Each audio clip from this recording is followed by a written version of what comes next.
Kemurungan, anxiety, depression. Pernahkah anda terasa nak keluar dari belenggu ini dengan cara yang mudah? Kita akan ceritakan tentang semua ini bersama pakar-pakar kita sebentar lagi dalam segmen Sehat dan Steady. Alright, dan cakap pasal stres, kita tahu yang muzik itu adalah something yang boleh menenangkan jiwa kita. So hari ini special sikit dalam segmen Cili Padi, kita bawakan adik Nurin Nabiha yang telah mula bermain piano sejak umur 5 tahun. Okay? So hari ini kita akan sama-samalah saksikan persembahan adik Nurin Nabiha. Baik, jangan ke mana-mana. Wow. Berhenti ya, berhenti. Okay. Terhibur tak? Okey. Selepas ini dalam segmen Senang Terhibur, anda akan pasti lebih terhibur daripada persembahan saya tadi. Bersama-sama dengan pengarah dan juga dua orang pelakon sebuah filem Malaysia internasional. Nak tahu filem apa tu? Kita tengok sebentar lagi. Semua ni dan banyak lagi dalam Feel Good Show. Jangan ke mana-mana. Pistol.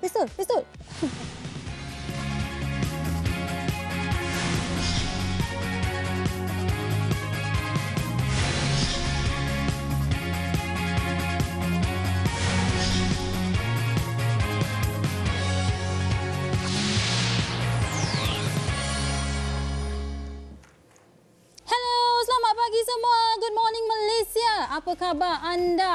Rindu tak? Baru lusa anda tengok muka Razif dan saya. Kemarin. Lusa? Kemarin. No. Yeah, 2 days ago. 2 days ago. Kemarin. Okay. So hari ni kami dah kembali ke set Feel Good Show untuk menghiburkan anda. Nak cari perkataan awal pagi ni susah sangatlah. Okay, Razif. So hari ni dalam segmen trending pagi ini kita ada topik-topik yang memang very amusing lah. I heard the first news itself is very amusing, right? Okay. Yeah. For a change, it's very good sebab selalu kita dengar cerita yang sedih je kan. Hari ni ada cerita yang best sikit. Okay, bomba kita. Right. Yeah. Kita patut hormat mereka sebab segi mereka telah menyelesaikan pelbagai kes-kes di luar sana daripada membantu seseorang daripada memberhentikan seseorang daripada ingin membunuh diri, bawa turun kucing daripada pokok dan sebagainya. Baru hari itu ada sebuah cerita di mana seorang wanita warga negara asing dia pepper spray 13 orang polis dan juga bomba sebab dia tak nak keluar daripada rumah dia. Kenapa? Sebab adalah cerita dia. Tapi itu bukan cerita hari ni. 2 hari lepas di Petaling Jaya, seorang wanita telah telefon bomba sebab dia nampak sebuah biawak yang besar di rumah jiran dia. Geli. Kalau saya pun saya nak telefon bomba juga. Yalah, dia takut kan sebab ni kan Petaling Jaya, mana ada biawak Petaling Jaya kan? Ada lah. Tak ada. Sebab apa tak ada? Sebab bila bomba sampai ke tempat kejadian, tengok benda tu bukan biawak, tapi dia sebuah cicak yang hanya sebesar ibu jari je. Kalau kita tengok gambar tu, ada satu gambar di mana bomba tu tengah pegang comel je cicak tu. Nama biawak ataupun cicak yang sangat comel tu. Ni dia gambar dia. Oh no. So funny. Abang bomba tu pun senyum je pegang cicak. Oh, biawak ni. Besarnya biawak ni. Tapi still geli, still geli.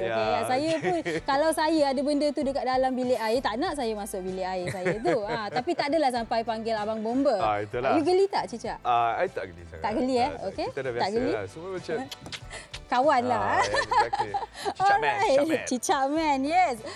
So berita seterusnya ni, sebuah pesawat Emirates dari Dubai ke New York terpaksa membuat lepas dia mendarat di New York, apa yang terjadi, mereka terpaksa kuarantin lebih kurang 10 penumpang disebabkan sebuah penyakit misteri. Tak tahu penyakit apa, tetapi 10 orang ni didapati batuk, tiba-tiba ada demam dan diorang rasa macam ada some kind of virus yang tidak diketahui lagi dan mereka bimbanglah apakah ini sebenarnya sebab bukan 1, 2, ini 10 orang sekaligus. Tapi baru saya baca yang angka itu meningkat. So they are still finding out what exactly that is. So we hope it's nothing serious lah. Harap it's just some virus yang macam kecilan, it tidak memudaratkan lah ataupun membawa common cold lah, kematian atau where was the flight from again? Dubai to New York. Yes, Dubai to New York. That's right. Dan berita seterusnya, Razif. Well, I think that's something that has to do with you. Yes. Because I'm talking about Sharifah Mani after this. Yes, berita seterusnya saya pandang awak sebab saya nak cakap yang berita seterusnya ini pun amusing. Okay. Amusing. Tetapi dia ada seriousness sikit lah kat sini. Okay, so ada seorang keluarga ni lah dekat Sungai Petani Kedah. So dia punya great grandfather dia nak menamakan anak-anak mereka. So dia pun kata okeylah bagi. Okey, dia dah namakan. So dia namakan anak-anak dia ni unik sangat. Dia namakan anak dia rambutan dengan durian. Jangan. Kesiannya.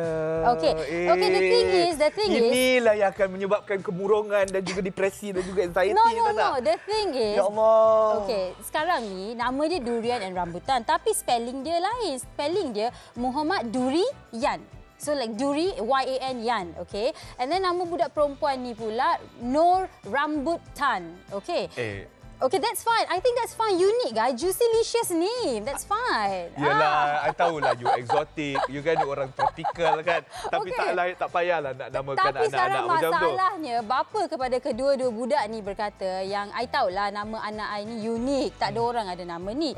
Tetapi orang netizen dah mula kecam dia orang. Okay, dia kata nak kongsi-kongsi my kids punya my kid card ni ke nama dia tak apa. Tapi janganlah kecam apa nama macam ni. It's like it's very bad, you guys. You know, jangan buat macam ni. So this is what I'm saying, right? Okay, it's the chicken and the egg situation. Okay. Maafkan saya ya.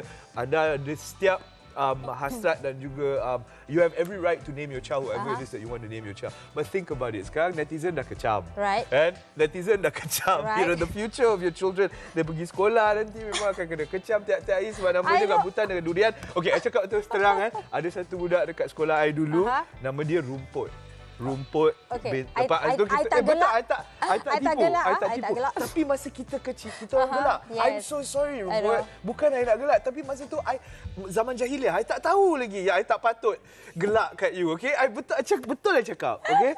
But anyways, itulah cerita dia. I'm sorry, Rumput. Tapi cara dia cakap, I'm sorry, Rumput. Oh my God. It's true. I'm telling you, this is the reality of it. We're kids, we don't know any better. Okay. But okay lah, unique, but yeah, okay. Okay.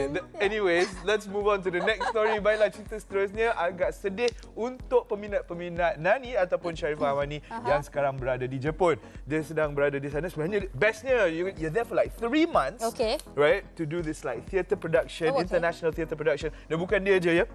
We've got Idil Putra, we've got a few other people, some of our renowned directors, Joko Kertas dan sebagainya. Tapi mereka berada di sana sewaktu Jepun mengalami typhoon atau ribut yang paling teruk yang telah melanda selama 25 tahun.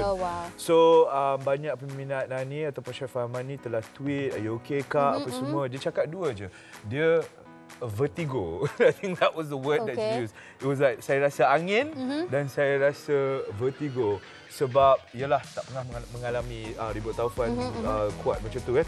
It's typhoon and vertigo. That's what she says. 2 words yang dia pernah dengar, namun hari itu buat pertama kalinya dia mengalami sendiri. Okay, so saya harap, tapi saya rasa di tempat di mana mereka sedang membuat latihan mereka, it's actually quite far from where the typhoon was. So we're very happy that you're safe. Have a great performance. Break a leg, guys, and we will see you guys back at Malaysia very, very soon. Yes, I mean I watched the video pun memang ribut tu memang teruk, sangat teruk, gila lah I would say. It was so bad, it was but I'm glad that they're safe lah, like you said. Yep, alright. So coming up next, Razif Hashim. Sugita Chandran lepas ini. Okey, baiklah, kita akan bercerita tentang senang terhibur di mana kita ada 2 orang artis yang telah berkolaborasi dan sekarang akan berkolaborasi lagi untuk lagu yang baru. Nak tahu siapa? Selepas ni later in the show in Senang Terhibur. Right, dan juga dalam segmen Sehat dan Steady, kami di Feel Good Show dah tekankan banyak kali mengenai isu kemurungan. Tapi hari ini kami nak bincangkan juga mengenai isu bunuh diri. Okay, so semuanya dalam segmen Sehat dan Steady selepas ni. So jangan ke mana-mana. Mana peso? Jangan ke mana-mana. Jangan ke mana-mana. Pium.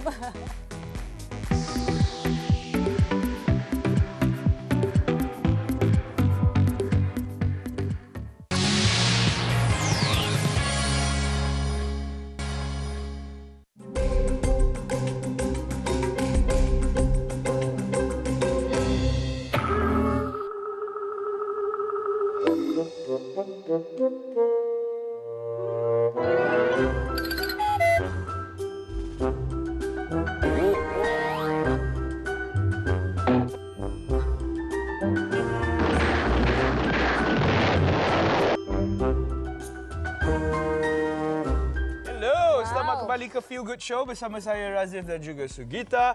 Jangan lupa untuk berinteraksi bersama kami hari ini. Kalau ada apa-apa anda nak tweet, you want to talk to us on Facebook, Twitter dan Instagram @feelgoodshow7 dan juga jangan lupa hashtag #feelgoodshow7. Okay?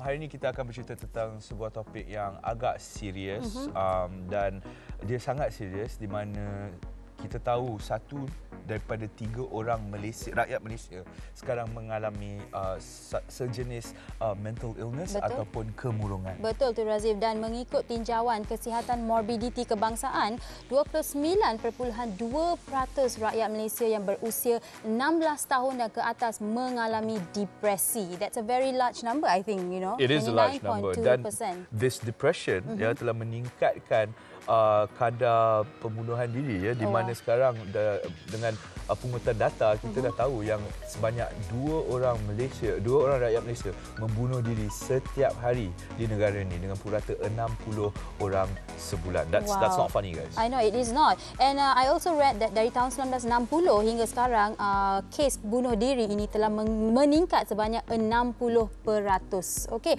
So kami dah kumpulkan artikel-artikel mengenai ini untuk anda baca. So jom kita baca bersama-sama.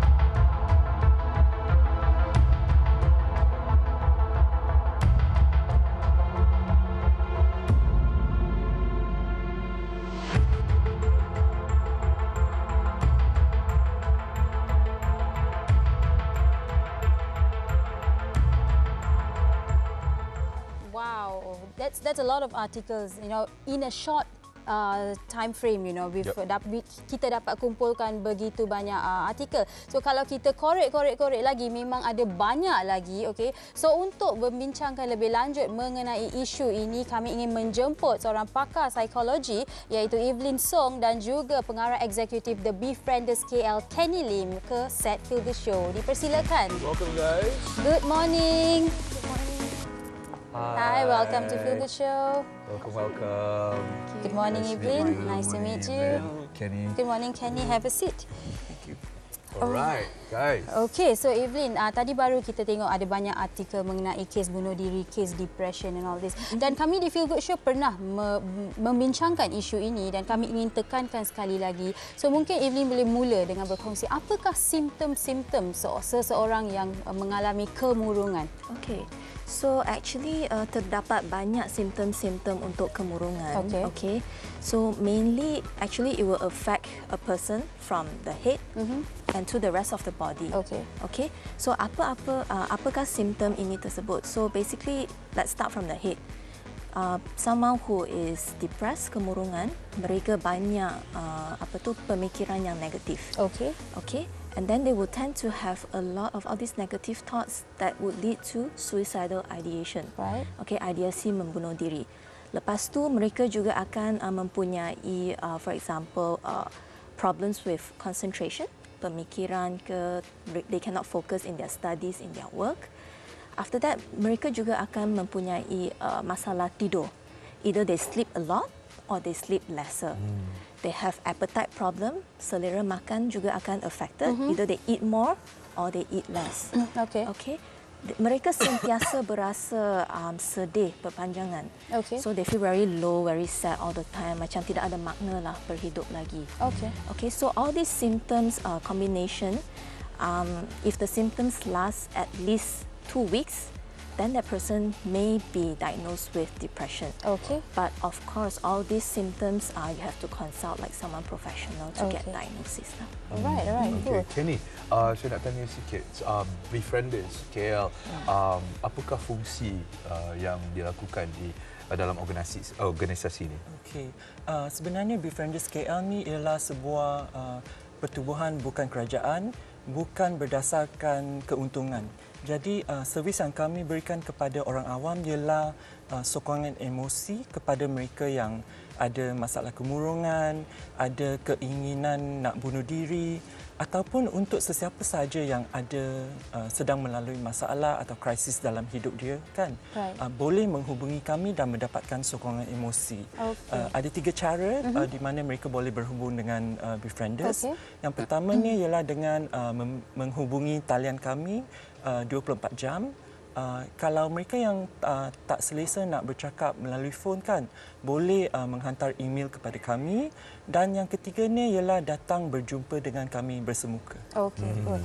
Dan Evelyn, tadi bila kita ceritakan mengenai simptom-simptom, adakah simptom itu berbeza bagi golongan muda dan tua?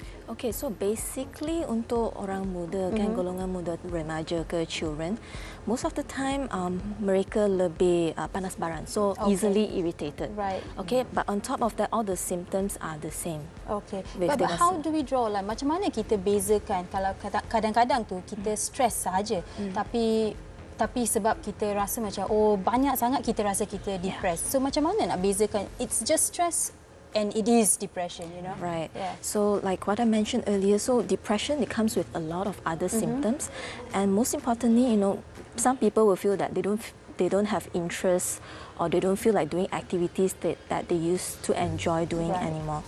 And combination of all these symptoms, plus if let's say, you know, you have suicidal ideation, ideasi membunuh diri. Combination of all these factors will affect your ability to take care of yourself, your ability to bersosial dengan orang lain, because orang yang depressed, kemurungan, most of the time mereka tidak mahu berinteraksi dengan orang lain, and that will also affect work. So it's combination of all these, and it affects your functioning in general, which means you are depressed, and it's not just like, you know, just stress. Of course. Cool. Kenny, tell us a bit more about statistics. Ya. Jadi sebab befrienders menerima panggilan dan juga email dan juga berjumpa face to face, muka ke muka. How many people actually are we talking about here in a week, a month? Okay, for our statistik, kan, di tahun lepas 2017 kami telah menerima sebanyak lebih atau hampir 27,000 kontak. Bermakna satu hari itu lebih kurang 75 kontak. And in terms of cara dia berhubung dengan kami, kan, 80% daripada kontak itu datang secara telefon. Dan 19.5% email, dan bersemuka tu memang semakin berkurang lah. Mungkin kerana mereka find it more convenient to just talk on the phone, to send us email. You know, this is really interesting. Okay, Yes. I want to go a bit more into statistics. Tapi let's not go gender yet. I want to do the demographics later. Tapi daripada kebanyakan telefon, all these panggilan yang anda dapat, apakah topik yang paling utama sekali? What do they talk about most? What do you think? I don't know. I have no idea. Love? Probably. Correct. That is actually the top issue, relationship issues, which takes up to 20% of our callers. 20% of our callers talk about relationship issues. Kemudian yang kedua dia ialah isu kesihatan mental. So mereka akan call dan bercakap mengenai kemurungan, mengenai bipolar disorder, anxiety disorder. Ini mungkin sebab ramai psychiatrist atau psychologist yang memberi nombor kita kepada pesakit mereka untuk berhubung dengan kami bila mereka perlukan seorang pendengar when they need a listening ear. Okay. It's amazing. Yeah, I mean, but as a psychologist, kan, Evelyn, mesti ada banyak kaedah yang boleh digunakan. Tetapi ada orang, saya baca banyak komen berkata yang kaedah-kaedah ini mahal, so susah kami nak dapat bantuan. Okay, so apakah bantuan yang diberikan dan apakah cara alternatif sekiranya seseorang itu tidak mampu mendapatkan bantuan secara profesional ini? Okay, so actually memang ada, the help is out there, okay, but we also understand that fees can be quite expensive, especially services are not always available untuk rakyat-rakyat di rural area, okay. So one of the things that we would recommend is, because mental health after all is a stigma. Right. Okay, banyak orang tak mau, don't want to talk about mental health. And when they talk about mental health, it means that you're crazy. It means that you tak boleh mengawalkan diri sendiri. You talk to yourself, right? So a lot of times, through a lot of outreaches, we really try to break this stigma, because eventually social support plays a very, very important role, especially when it comes to mengatasi masalah mental atau suicidal ideation ni. So times like this, we will also encourage them to call up befrienders actually when help is not available. There are some centers out there who offers cheaper rate, and people can also opt to go to government hospitals and clinics to seek help as well, to see a psychiatrist and a psychologist. Right. So mungkin penonton di rumah yang ingin tahu di mana boleh dapat bantuan, seperti yang Evelyn cakap, di hospital-hospital kerajaan pun ada bantuan yang diberikan, sebab I rasa not many of us are exposed di yang hospital kerajaan memberi bantuan psikologi ini, sebab diorang rasa hospital kerajaan ambil ubat tu je, tak ada counselling, all these things. Ada di hospital kerajaan pun ada. Right. Sorry, I just want to add on a little bit to that, just to go back to Kenny's question. Bagaimana cara yang paling, the best way for you to deal with love issues, relationship issues, as a clinical psychologist, what would you tell the people out there? Well, I don't think, humans are complex human beings, right? I don't think there's like an easy way out to how to deal with issues like that. But a lot of times, when it comes to treatment, in counseling, we will discuss about issues, about their relationship, about other stresses. Right. We will come up with a plan, perancangan, together with the family members. We will involve family members as well, if the client allows that. Okay, so it's like a holistic kind of treatment. It's not just to talk to the client, but if needed, we will also involve family members. It will also give them a form of support as well. Right, okay. Dan bagi penonton Feel Good Show, sekiranya anda mempunyai sebarang soalan ataupun kerisauan yang anda ingin tanya Kenny ataupun Evelyn, anda boleh hubungi kami di talian 0355692533. Kita ingin panggilan anda sebab hari ini kita nak fokus khas buat this whole mental health thing. It's really depressing. Satu daripada 3 orang Malaysia mengalami kemurungan, dan ini adalah isu yang sangat-sangat serius. Dan bersama kami hari ini, kepada anda semua yang baru saja menonton, we have Evelyn Song from, she's a clinical psychologist, right? Exactly. And we have Kenny from Befrienders KL. So, Kenny, Befrienders KL, is it a free service? It is a free service. That means if you call us, it's not only free. When you call us, you can remain anonymous. Tak payah bagi nama ataupun apa-apa informasi yang anda tidak selesa nak share kepada kita. So, boleh call saja dan terus cakap apa yang sedang mengganggu fikiran. Okay. Dan kita juga tidak buat tracking. So, we don't track the numbers. So, kita tak tahu nombor siapa yang call kita kan. So, memang ia adalah satu tempat yang selamat untuk call dan luahkan apa saja yang sedang mengganggu. Right, okay. Let's talk about the success rate of Befrienders KL. I know you don't track what it is that you're looking at or your calls, but mungkin ada data yang kukuh yang boleh mengatakan bahawa inisiatif Befrienders KL ni adalah sesuatu yang telah mengurangkan mungkin kes-kes pembunuhan diri dan sebagainya. I think that's a very interesting question. Ramai yang nak tahu success rate kan. Tapi kalau nak sesuatu yang kukuh tu memang kita tak ada. But what we can say is that jumlah panggilan yang kami terima setiap tahun dia memang meningkat. So like for example 2016 to 2017 telah meningkat sebanyak 8.5% jumlah caller yang kita dapat. Dan once in a while we do get people who call us back and say thanks for listening. Okay, that's nice. Also, they send like gifts. I remember once we actually terima bunga dari seorang yang pernah mendapatkan servis kami. So of course those are not the things that we hope for or we ask for. Tapi once in a while it actually encourages us. So Okey, dan cakap pasal membunuh diri, saya pernah terbaca bahawa bila seseorang tu dah ada idea, sekali je ada idea untuk membunuh diri, itu sudah memang merisaukan, sudah membahayakan diri mereka. Adakah itu betul ataupun itu sekadar mitos saja? Okay, so idea ni maybe we can split into a few parts. Okay, at first kebanyakan orang yang murung, they will think about suicide. At first mungkin pemikiran saja, tapi tak ada plan yang konkret. Right. Okay, risiko ini bertambah when this person ada plan yang lebih konkret. Okay. Lepas tu dia ada intention to act on it. Okay. Okay, when they have a concrete plan, meaning that they would think that they want to, for example, hang themselves, they want to overdose themselves with medication, they want to jump off from buildings, Right. things like that.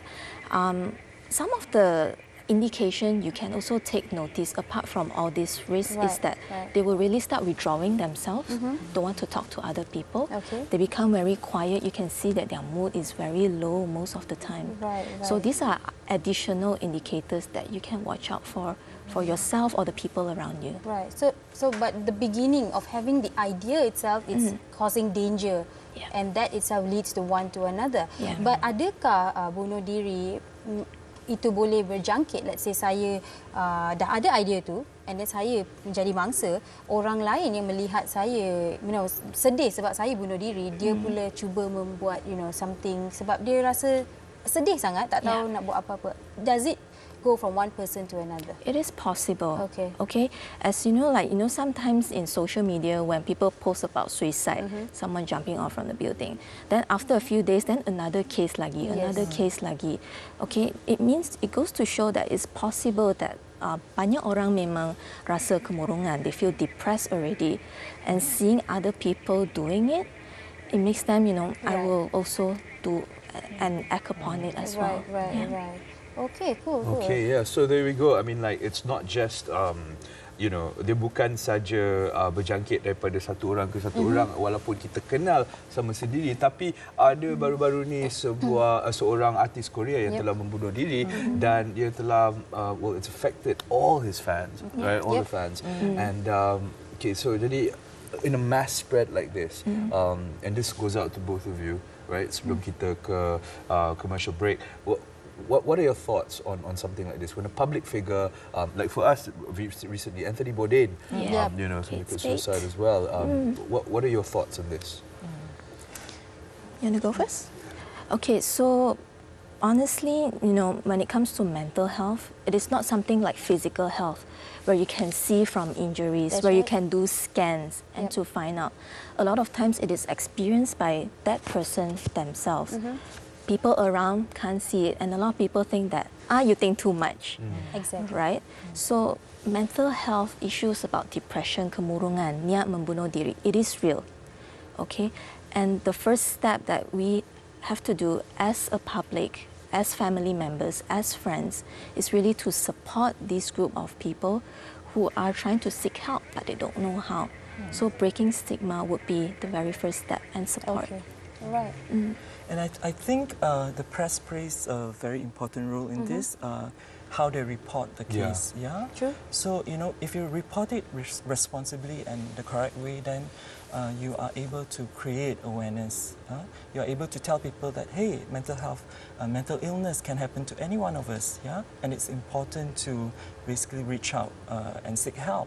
So, it's always important when you report and end with a call for action. Like, for example, sila hubungi the Befrienders KL jika anda ada masalah kemurungan atau masalah ingin membunuh diri. So, I think it's a long way lah, because like you said, when it happened, the social media, basically everyone talks about it. People post about it, but how do they post about it? That's quite important. Irresponsible, isn't it? Yes, Dan correct. itu dia. Kebanyakan isu-isu yang keluar di social media sekarang sebenarnya tidak bertanggungjawab dan kita tidak menjaga sesama sendiri. Jadi di sebaliknya, kalau kita jaga sesama sendiri, insya-Allah kita akan kurangkan masalah kemurungan ni. Dan kita nak tahu, apakah anda fikir right? Kalau anda ada apa-apa pendapat ataupun apa yang anda nak kongsi, boleh telefon kami selepas ini di talian kami 0355692533. Kita akan masih bersama Kenny dan juga Evelyn selepas ini dalam Feel Good Show.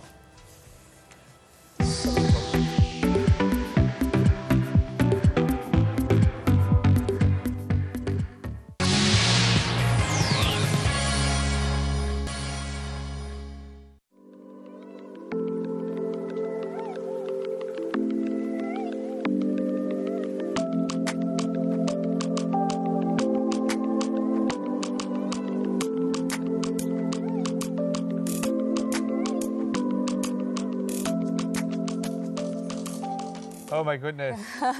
Welcome back to our segment.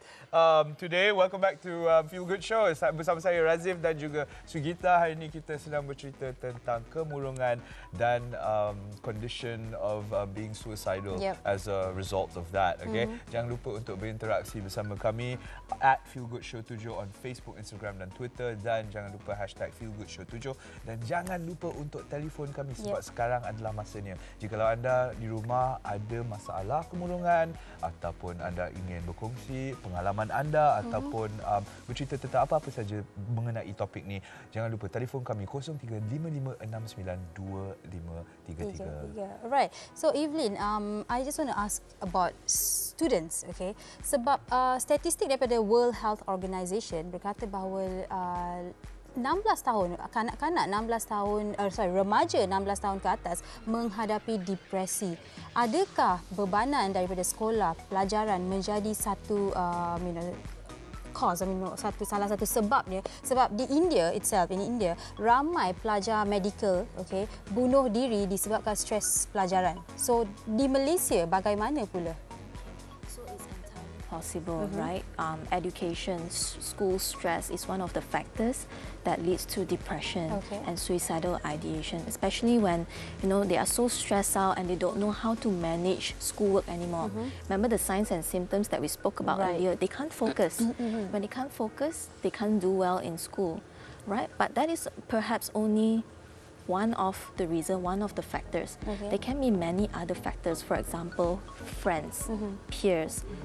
Let's say family expectation, siblings expectation, right? Very competitive environment. True. All this combination of all these factors can lead to suicidal ideation and depression. Right, but perhaps we can speak more about that on apa yang boleh dilakukan oleh ibu bapa especially lah, sebab mereka lah orang yang terdekat. Dan seperti Evelyn dah cakap, competition, partialities everywhere. Kenapa budak tu boleh buat, you tak boleh buat? Dan stress, belajar. So macam mana ibu bapa boleh mengambil tindakan untuk mengurangkan stres ini? Jangan pressure sangat ke anak-anak mereka. Macam apakah tips yang boleh Evelyn beri? So one thing that I've noticed recently, right, if you go to restaurants, parents and kids, they hardly talk, right? Everyone will be on their device, scrolling away, and there's this lack of human interaction nowadays. And it's also this human interaction that oftentimes makes us feel good about ourselves, makes us feel better. So I would really encourage, parents to spend more time with their kids.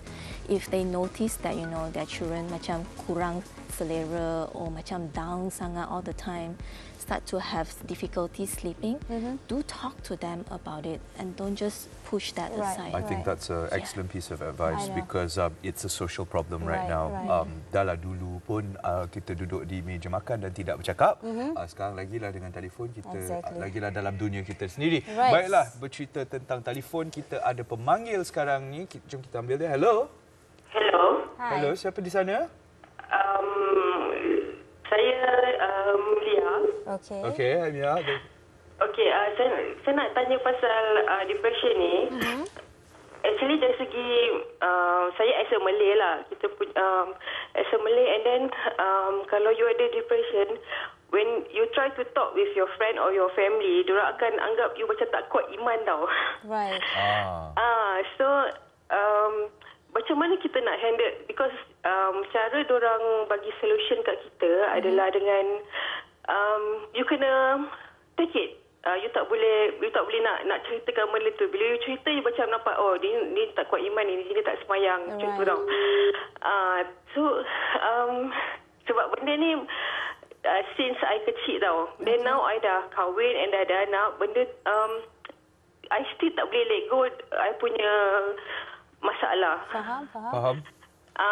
So bila lagi kalau kita post kat Facebook ke apa, of course lah orang akan bukan menambahkan lagi kita punya tension, bukan menambahkan apa tu, nak cure kita punya tension, but orang akan menambahkan lagi dengan cakap apa, tak semayang ke, tak apa ke kan. Sedangkan benda ni kita perlu apa, let it go kan, nak kena keluarkan. So macam mana, opinion lah macam mana. Terima kasih sangat-sangat untuk soalan tu. That's really good question. Thank you. Thank you. Bye. Evelyn, Kenny, please take it. This is actually, issues that we hear a lot from our clients, right? People around, people that they love, they care for. No one understands what they're experiencing. And, individuals as such, they feel very frustrated. And they feel sad, no one knows. So, I would really recommend, for individuals as such, they want to meluahkan perasaan, but they don't know how. One way is to, if they want to, they can call the befrienders and speak to them, right? At least someone there would be ready to listen to them. Secondly, if they want more professional help, if let's say mereka rasa they have depression and they really cannot focus, do seek for professional help. Okay. Can you just to take that question, before you take that question, do you have Muslim call takers who can share and actually be yang boleh bersimpati dengan keadaan tadi? Okay, basically I think we do get some callers who are in that kind of situation as well. Even on social media, we do see a lot of people who posted things like this that when I say that I'm depressed, orang akan cakap, you tak sembayang ke, tak pergi temple or those things kan. So memang susah sebab depression ni ialah sejenis penyakit. It's not kerana kita tak pergi sembayang or apa kan. Tapi of course religion is a protective factor. It's a protective factor, but it's also a double-edged sword. Yeah. So if we use it the wrong way, then it actually makes the person feel worse. It makes them feel guilty because I'm not doing enough. Yeah, I'm depressed because I didn't sembayang secara mencukupi. Okay. So I think what's important here is to educate the public, and also tell the public that depression is sejenis penyakit yang perlu dirawat, bukan dengan sembahyang sahaja. But of course it helps to people who are religious, who believe in God. It helps. Itu dia kepada anda semua di rumah, ini adalah cara-cara untuk mengatasinya terutamanya kepada umat Islam. Kita jangan fikir saja yang dengan sembahyang sahaja boleh melepaskan kegeraman kami, kemarahan kami dan ia akan membendung kami daripada kemurungan, right? There's a lot of factors to it. Di sini ada lagi satu cara untuk mengurangkan stres, tapi ya ke? Jom tengok video ni.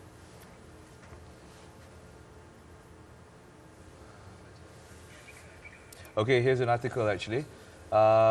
Saya cuba mampu nak elak, tapi bila saya cuba nak jadi baik, keadaan akan berubah menjadi lebih teruk. Saya tak mampu menjaga diri saya. Setiap kali saya nak jadi baik, saya bertukar menjadi jahat. Saya mengambil dadah. Oh dia. Untuk diri saya dan tak tahu apa masalah saya bila saya jujur dan ikhlas berkawan orang tak percaya. Saya mudah sangat percaya pada orang dan saya merasakan masih ada lagi insan yang jujur. Saya tak pandai nak tegur. And it's all about relationships, isn't it? Well, baca ni macam, maybe Kenny dan Evelyn boleh kongsikan pendapat anda. But personally, I rasa yang orang yang post ni, dia dah cuba, tapi dia macam di-judge, Everyone's judging him, sampai dia tak tahu apa nak buat. But what do you guys personally think? Maybe Evelyn, you boleh kongsikan dulu. Right. When I saw that article, I really feel that, like what you rightly pointed out, try to seek help, he or she try to seek help, but because no one around understands, as much as that person try to be honest to themselves, right? And this is constantly the stigma that the society have sadly. Right. And to you, Kenny, tadi Kenny cakap yang peratusan pemanggil untuk ke befrienders telah meningkat 8.5%. Okay. Well, we can look at this from two angles. Satu, bagus ada orang telefon untuk mendapatkan nasihat. Nombor dua, tak bagus sebab that means there are more people who stressed and going through depression. Tetapi adakah anda rasa yang masyarakat Malaysia ni adalah pendengar yang kurang baik? You know, like we are not very good listeners. Yeah, let's just put it that way. We're not very good listeners. What's your opinion on that? I think a lot of us prefer to talk maybe, and when we listen, we don't actually focus on what is being told to us. Maybe we are preoccupied with something else like, oh, what do I want to answer this person next? Yeah. So what we do at the Befrienders is active listening. That means kita memang akan fokus kepada apa yang diceritakan oleh pemanggil tu. And then lepas tu baru kita respon. Okay? Tapi dalam perbualan tu, kebanyakannya ialah dari pemanggil yang akan bercakap. So that helps actually in terms of supporting someone. Okay. Tapi I rasa orang ramai dia ada the wrong concept of helping.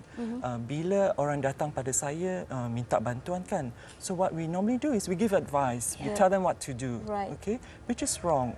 And advice is not something that they actually want. Yeah, basically you want someone who is able to just listen to you, to accept that I am not feeling good at the moment. Yeah. Right. Yeah, Okay, that's just very tell them good. it's okay.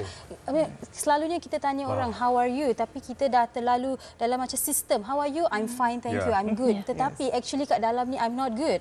Tapi saya segan nak cakap sebab it's a stigma. Kalau saya cakap I'm not good, oh dia ada masalah, you know, this that. So people constantly are judging us, and that itself is a problem, I think. The only other way to do it is one of my petua is just don't care what other people think. Tapi itu adalah seni dalam diri sendiri. You know, let's talk about that some other time. Thank you so much. Thank you for so being much, with us. Vivian. Thank you so much, Kenny. Ada apa-apa lagi yang ingin dipesankan kepada mereka di rumah sebelum kita akhiri segmen ini? Okay. So I think from the Befrienders is you don't have to suffer on your own. If you need someone to talk to, do get in touch with us. You can call us or send us an email. We are also on social media, so if there's any information that you need, you can get in touch with us. Okay. So for those who think that you are depressed and you constantly have suicidal thoughts, do reach out and seek help. Help is out there. Okay, Befrienders is out there. They are 24/7. For family members and friends, if you notice people around you are depressed, maybe depressed, right? Do support them, speak to them, and don't isolate them by themselves. Excellent. Fantastic. Thank you so much. Thank you so much. Well, we had a very heavy morning, didn't we, Sugi? We did. And Berat I think, sangat pagi ni. Dan rasa memang penonton Feel Good Show hari ini dapat diingatkanlah mengenai beberapa benda yang kita selalu lupa, mengenai orang di sekeliling kita. And one of it, I would say, like what Kenny said, jadilah pendengar yang baik. Jangan, nak jawab je tapi kurang kita punya, pendengaran kepada apa yang orang cuba nak, cakap pada kita, right? That's right. Alright, so jangan ke mana-mana. Kita akan kembali selepas ni dengan adik Nurin Nabiha yang mula bermain piano sejak umur 5 tahun dalam segmen Cili Padi. Alright, thank you guys. Thank you.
'Cause what if I never loved again?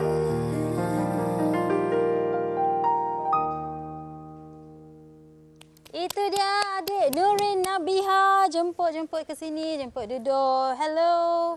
Good morning. Wow, adik pagi-pagi ni nyanyi lagu macam tu kan.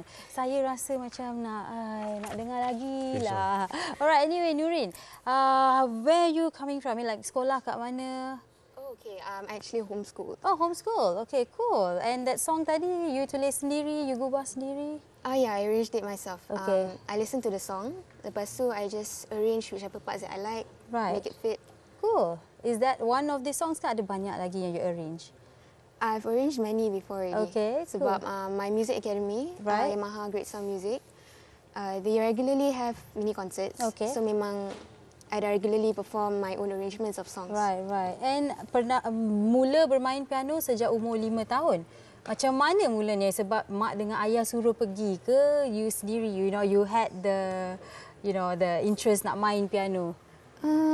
Sebab saya nak kongsi sikit lah. Dulu saya pun pernah belajar main piano. Tapi bila nak pergi kelas tu kadang-kadang alamak malasnya nak pergi kelas. Pernah tak macam tu? Sebab parents suruh pergi je. You pergi ke you sendiri yang ada interest?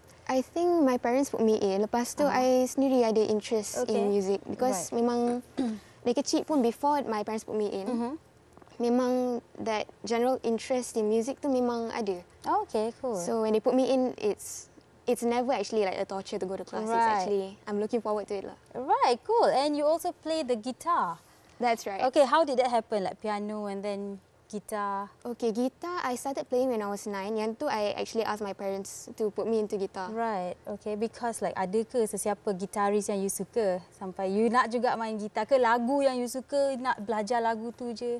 That time actually Taylor Swift tengah boom. Okay. So dia kan selalu main gitar. Right. So my inspiration dari situ lah. Right, cool.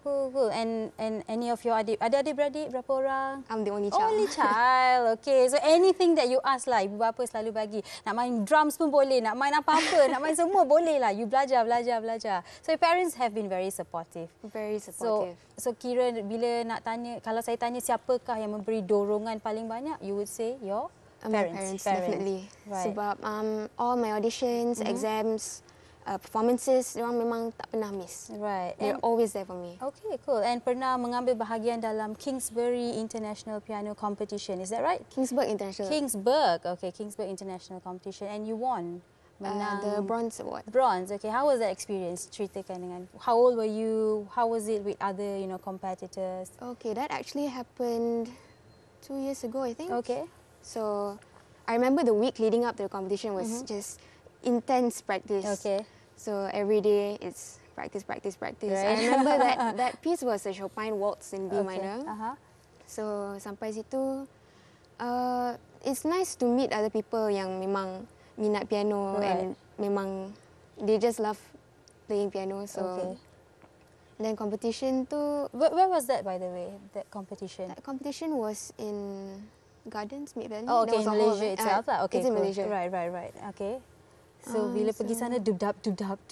Memang ada. Every performance, sometimes my parents ask me like, come on lah, you dah perform banyak kali. But still, the nerves will definitely still be there. Right, of course. Okay, and you were 14 that time? I think, Bagi penonton Feel Good Show, adik Nurin sekarang ni dah berusia 16 tahun. Mula bermain sejak 5 tahun. Okay. And 2 tahun lepas telah mengambil bahagian dalam pertandingan Kingsburg International Competition, and that is you performing. We have there just now earlier video.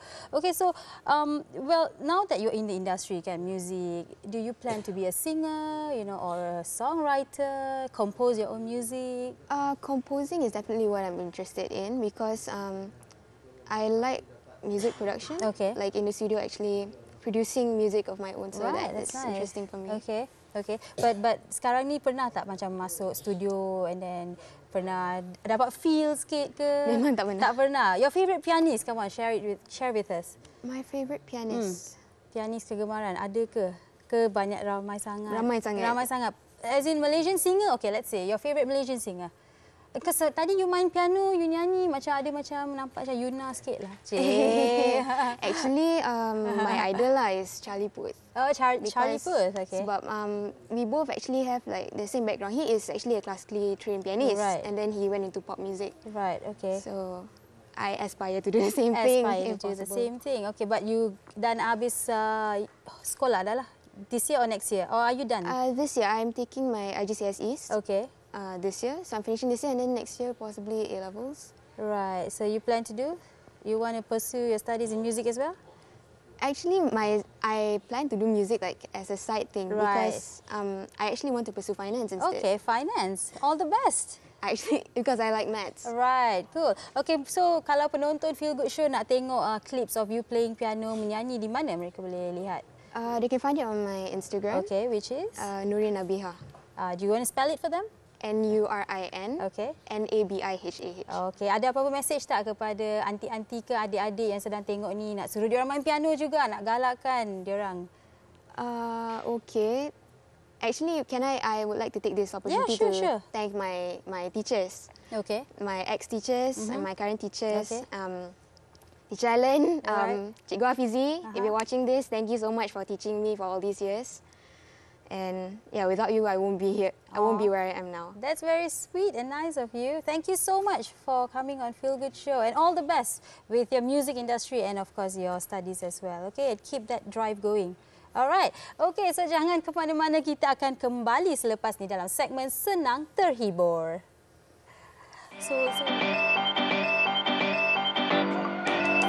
For me, antara satu challenge yang paling susah dalam karier I is actually time management. And of course, it's nice to have something that's stylish and fits into your outfit as well, so that you can kill all the birds with one stone, you know. Kita complete pemakaian lah. Contoh kalau kita pakai smart-smart tapi tak ada jam, so kita rasa macam tak complete lah. Bagi saya jam ni tunjukkan kepribadian seorang tu lah, macam mana dia jaga diri dia. I like to find something that's functional, but that also works and is very, very versatile and can match with everything and will never let me down. So I think ultimately about watches, it's not about having a lot of watches. Kalau you ada satu pun dah cukup actually, but you have to find one that's sesuai for you.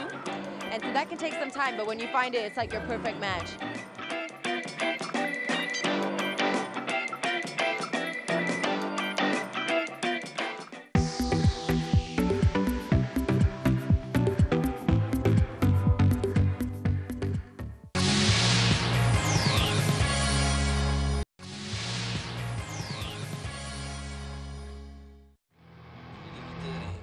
Main tembak-tembak orang tau. Unit jagaan jenayah. Diorang ni ada orang jaga, kau faham tak? Belah! Bantu aku cakap! Hei! Kau kira! Tak mau, saya mau pulang. Bisa berenang tak? Kapan jadi warga negaranya? 5 tahun, 10 tahun lagi. Kalau ada uang, semuanya gampang.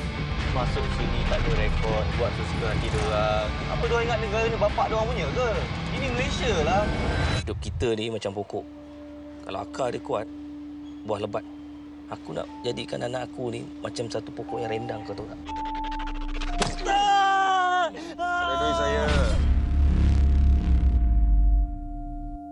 Yang jaga dia orang tu macam ular sawa. Ular sawa boleh belit, boleh telan aku.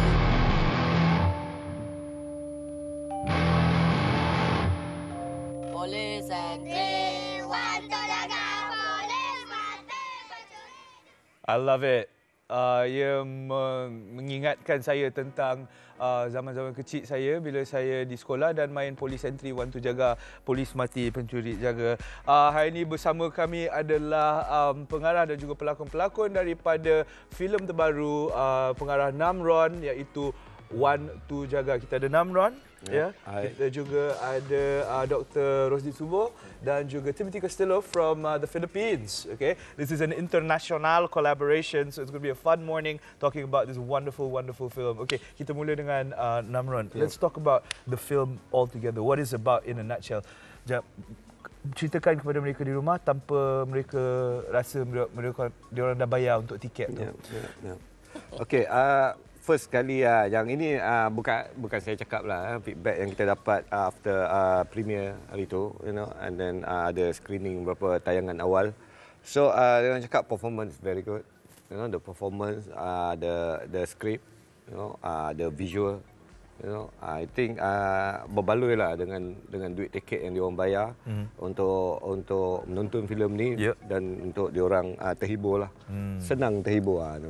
Betul tu. Okey, kepada anda semua di rumah, Wan Tu Jaga dah pun berada di sinema sekarang ni ya, dan anda boleh tengok dengan harga yang berpatutan dan juga senang terhibur, duit berbaloi. Okey, jom kita masuk, kita tanya Dr. Rosdin pula. Jadi sebagai pelakon dalam filem ni, ceritakan sikit pengalaman dalam penggambarannya. Dalam penggambaran One high and one low. One high and one low. Dalam penggambaran tu memang saya follow Namron punya direction lah. So as a director tu Namron memberi ruang kepada proses-proses teater. Jadi dalam latihan tu untuk pergi ke penggambaran tu memang proses teater tu banyak dilakukan lah, latihan-latihan tu. So dalam penggambaran tu memang banyak saya nampak dia punya scene-scene tu memang pergi kepada art movie mula-mulanya. Jadi tapi bila Namron punya, dia ada kuasa kan sebagai pengarah kan, jadi dia boleh buat. Bila ending, bila tengok dia punya persembahan tu, memang saya pun tak sangka itu satu filem apa yang penuh tu lebih menarik daripada penggambaran tu lah. So banyak scene-scene tu pun dalam kereta, dalam bersama dengan polis, salah seorang lagi polis bersama dengan saya. So jadi bila tengok keseluruhan tu baru nampak jelas cerita tu, dan memang saya rasa satu menarik, satu persembahan yang menarik lah. Okey. Dia nak cakap tu maknanya mulanya tu dia ambil watak ni dia ingat art filem lah. Art filem, tapi sebenarnya end up jadi komersial lah. Jadi komersial lah. Itu maksud dia sebenarnya. Tu ya, Abang Namron kita ni dia tahu, dia sebagai director yang dah kira season kan. Dia boleh tengok apa yang pelakon tu cakap, dia ambil, lepas tu dia cakap balik supaya senang kita faham. Abang Rosdin tadi macam itulah, agak art sikit kan. Okay, Tim, Timothy Castillo from the Philippines. How do you feel being a part of this film, man? I just feel humbled and overwhelmed by happiness. Working with Malaysian, working with Malaysia, and in collaboration with the Philippines, it's very uplifting for me. I'm really speechless. Well, you must be very proud representing your country, right? Okay. Dia menang pelakon lelaki terbaik dekat LA untuk filem dia yang sebelum ni. Wow. You won, which award? For the best actor in LA. Which award was that? Special jury award for best actor. Amazing. Congratulations, man. Thank you. That's really, really cool. So proud to have him here in the Feel Good Show set. Okay, let's go back to the film and let's go deeper into it. Okay, Bang Namron, boleh tak ceritakan sikit tentang isu yang you betul-betul nak tackle? Sebenarnya, kalau kita baca tentang filem Wan Tu Jaga ni, dia banyak bercerita tentang rasuah dan juga rasuah berkenaan dengan orang-orang pihak berkuasa. Betul tak? How did you get into that? Okey, waktu kita decide untuk buat cerita ni adalah memang waktu tu I dengan Bron sebagai producer, and then kita cakap kita nak buat satu cerita yang impact yang tak pernah lagi orang buat kat Malaysia. So itu idea untuk buat pasal corruption, police corruption and immigration, antara dua pihak ini punya konflik. Cerita ni sebenarnya kita follow migrant worker punya side. Okay. Kita follow migrant worker, and then macam mana dia bertembung. And dia ada 3 plot. Satu plot polis, satu plot migrant worker, satu lagi adalah plot polis juga, tapi dengan level yang different level lah. Macam dia orang ni peronda biasa je polis ni, dia ada yang high rank punya polis punya ni lagi ya. So benda-benda ni awalnya memang polis tak bagi sebenarnya. First time kita deliver skrip kita kat polis, sebab kat Malaysia ni kalau kita nak buat cerita yang berkaitan dengan polis, kita kena rujuk dengan polis. Itu memang syarat dia. So bila kita hantar skrip tu, first skrip kita kena recheck. So macam, tapi kita tak putus asa.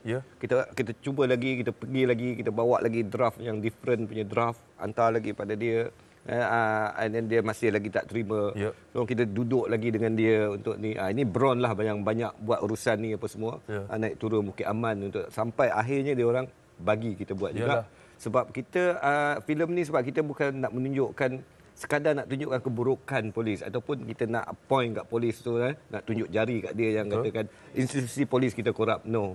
Ini kita bercakap secara general yang mengatakan ya dalam apa-apa bidang tak semestinya polis kan, dalam apa-apa penguatkuasaan kadang-kadang corruption ni boleh berlaku. Kerana bila ada kuasa jadi maka secara tak langsung kuasa itu boleh disalahgunakan. Itu individu. So kita yakinkan dia orang bahawa ini tak ada tujuan untuk burukkan image polis.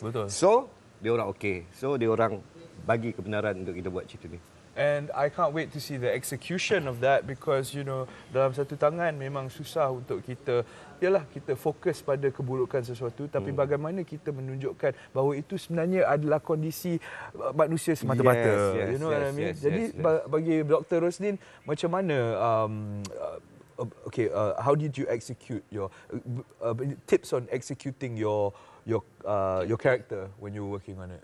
Karakter saya tu satu macam bad side of polis punya karakter lah.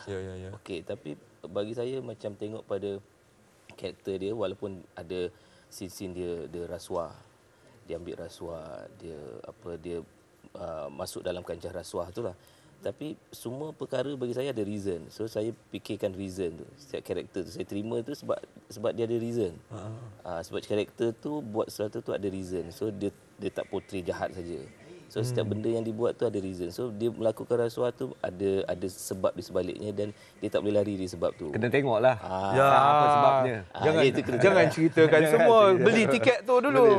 Kalau nak tahu kenapa berlakunya rasuah di kalangan anggota-anggota pangkat rendah polis tu, tengok cerita ni. Sebab cerita ni memang kita bukan buat dengan duduk tidur malam berangan untuk tulis skrip. No, kita ada interview orang, kita jumpa ex-polis yang involved dalam benda-benda ni. So dia cerita keluar daripada hati dia sendiri. Sebenarnya ini adalah cerita yang berkaitan dengan realism lah, apa yang sebenarnya berlaku. Exactly. It's not something short sendiri yang keluar daripada minda pengarah dan juga penerbit Ron Palare, which is great guy by the way. So sad that he's not here right now. Tim, I'd like to know more a bit about your character. Can you explain it for us? Okay, I play Rico. He's a Filipino immigrant. I don't want to say too much without spoiling things. No, but tell us a bit about the journey of your character, a little bit. Okay, Rico works for his family. He wants to save his brother. He wants to provide food and financial support for his mother back in the Philippines. So in the movie, he does his best to do those things. Right. Well, there you go. A story that a lot of people from the Philippines who are working in Malaysia can probably relate to. We know a lot of Filipinos around, and I think if you guys are just not doing anything over the weekends, catch One to Jaga because you're going to see. You're going to see Tim in there and he's going to make you proud for the country. Okay, sebelum kita akhiri segmen ni, Abang Namran, ada apa-apa lagi nak pesan pada mereka selain pergi beli tiket, pergi tengok show ni? Saya ada satu pesanan lah, maknanya sekarang kita tahu kondisi panggung kita, maknanya first 3 days, 3 hari pertama, kita kena score dekat Pawagam. So, saya rasa siapa-siapa yang support kerja kita orang, dan nak melihat ada berlakunya revolusi dalam sinema di Malaysia, kan, dia orang harus datang untuk support filem ni. Bukan sekadar dia orang datang saja, tapi dia orang kena bantu kita orang untuk sama-sama promote kepada orang lain juga untuk datang menonton filem One to Jaga ni, kerana kalau dia orang tak sokong filem ni, di masa akan datang kemungkinan tak akan ada lagi filem-filem macam ni, kerana pembiaya akan rasa dia orang tak nak rugi. Betul tu. InsyaAllah. Guys, support local film. Terima kasih sangat-sangat kerana bersama kami hari ini. Check out One to Jaga in the cinemas now. Now, opening today. All the way till for the rest of the week, or the month or whatever. Harap-harap dia akan berkekalan di sinema sebab anda semua di rumah pergi tengok dan support local film. Kita akan kembali selepas ini bersama 2 orang penyanyi, satu dari Malaysia, seorang dari Brunei. Siapa mereka? Kita tak ketahui selepas ini dalam Feel Good Show. Thanks guys again for being here.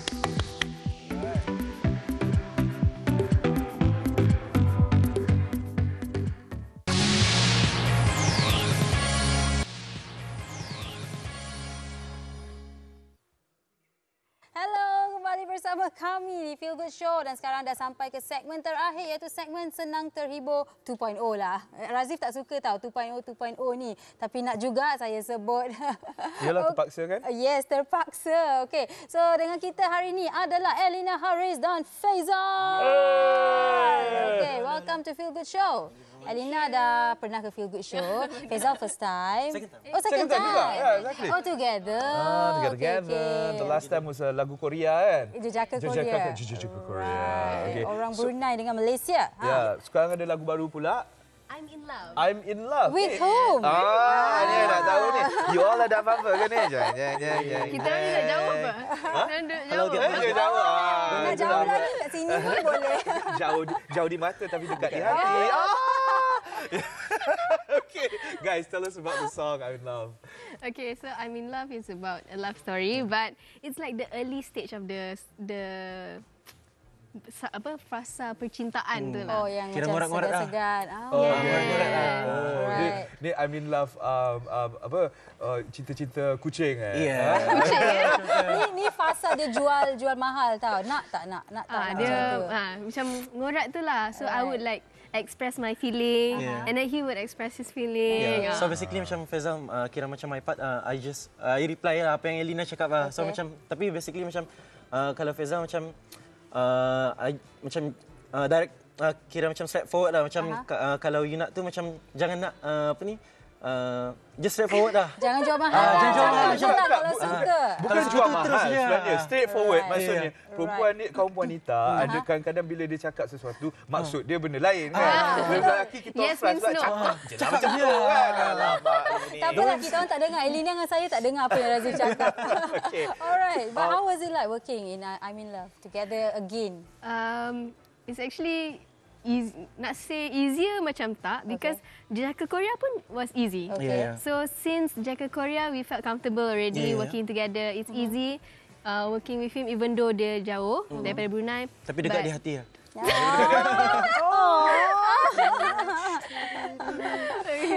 And pandai je sulit.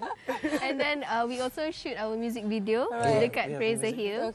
So everything went well and so far so good lah. Right, awesome. fantastic. Okay, so last words to peminat semua di rumah, where you can find the song, how I can find you on IG, let's go.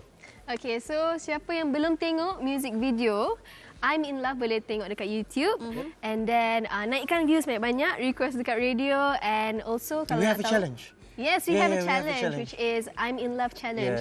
I'm in la la la la la. Macam tu. Okay, so go ahead and do that challenge at home. Baiklah, apa kata Elina and Faizal ambil tempat di pentas Feel Good Show. Thank you. I'm in love. I know. It's a fun song. I like it. I heard it this morning. Yes, it's great. I had fun today. Yes, I had lots of fun today, Razif. And of course, we educated our viewers on suicide and all this, kemurungan, depression. And of course, jangan lupa menonton Feel Good Show esok jam 9 hingga 10.30. See you guys. And for now, let's listen to I'm in Love.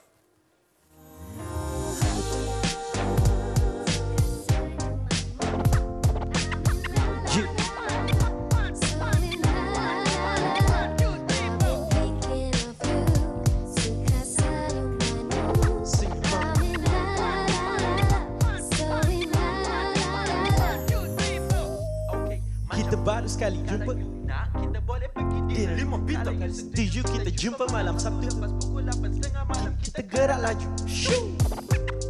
habis makan tengok movie habis itu habis duit untuk kamu apa saja I do it untuk kamu aku keep it 100 kalau kamu suka aku pasti suka jadi kita suka sama suka kalau tidak cukup malam ini jadi esok kita boleh jumpa lagi.